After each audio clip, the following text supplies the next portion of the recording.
Bon, on nous a demandé de définir la médiation. On commence par quoi?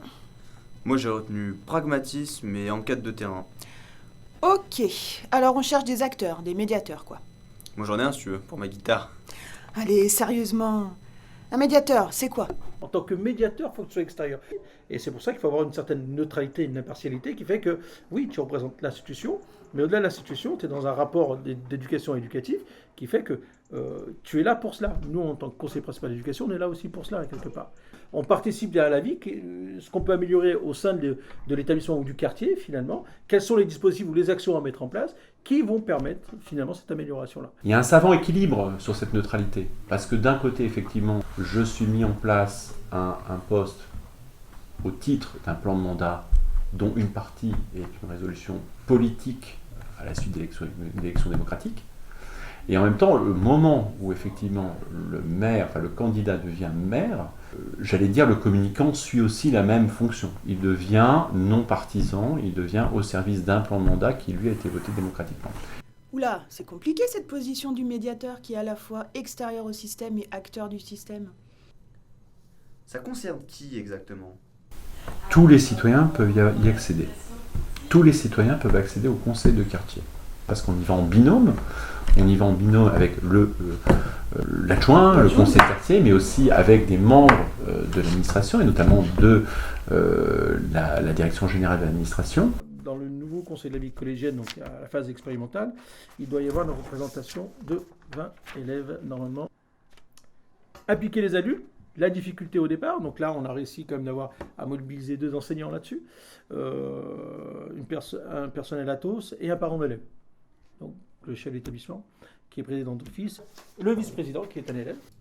Quel est l'objectif?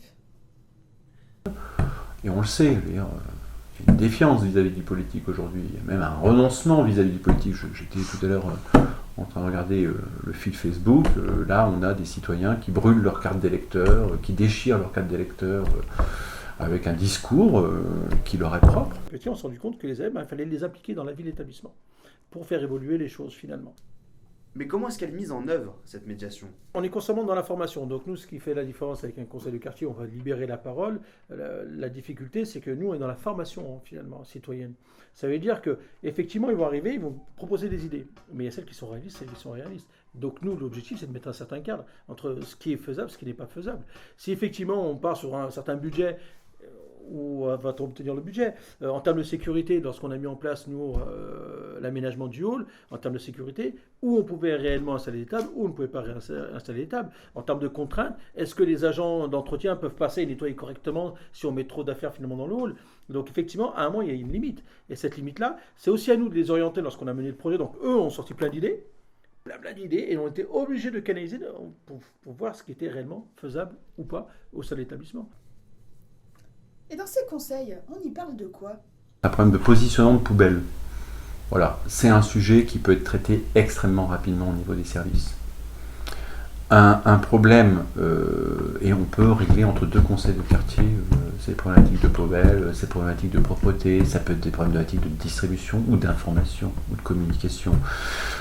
Par exemple, une problématique d'éclairage, ça c'est quelque chose qui est plus lourd, qui nécessite un investissement plus fort et qui rentre dans un plan municipal, qui est le plan d'éclairage de la ville. Et ben là, on prend plus de temps, mais notre boulot, c'est d'expliquer que oui, ça va prendre plus de temps parce que là, on ne travaille pas au niveau du quartier, on va travailler au niveau du secteur, ou on va travailler au niveau de la ville. Des places de parking à ajouter ou à supprimer, le cas échéant.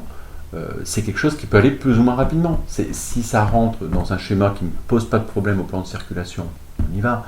Si ça nécessite de réfléchir à un plan de circulation, c'est différent.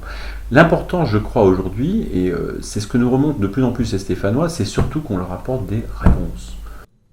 C'est bien beau tout ça, mais est-ce que ça fonctionne vraiment?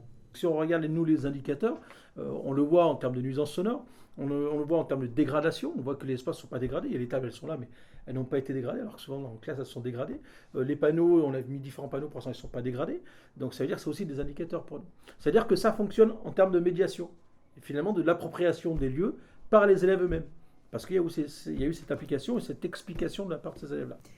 Dans les discours, on y croit, mais au fond, qu'est-ce qu'ils recherchent? Et maintenant, la mise en place de ce conseil de la vie collégienne, on est totalement dans cette formation politique et sur la chose, je dirais, publique, où il y a l'investissement par rapport du citoyen dans sa cité. Et on est totalement dans le politique. La politique, c'est ça, c'est la participation à la vie de la cité. Maintenant, dans le fonctionnement même, c'est le fonctionnement de toute institution. C'est-à-dire qu'il y a des décisions qui sont prises, il y a un ordre du jour, il y a un vote. Voilà, on est dans le fonctionnement de la formation citoyenne. C'est qu'effectivement, on essaie à réfléchir comment il peut y avoir, comment pallier à ce désinvestissement de la chose publique. Pour résumer, ces conseils, c'est un dispositif de médiation ou une formation citoyenne? Quand on y pense, ils sont un petit peu imperméables, tu trouves pas? Imperméable? Bah oui, tu sais quand ça descend que dans un seul sens. Unilatéral, Audrey. Ah oui, c'est ça, c'est le mot, unilatéral. Au final, la médiation, c'est pas tellement incarné par une personne, c'est plutôt la création d'un espace dans lequel on libère la parole de deux parties sous tension.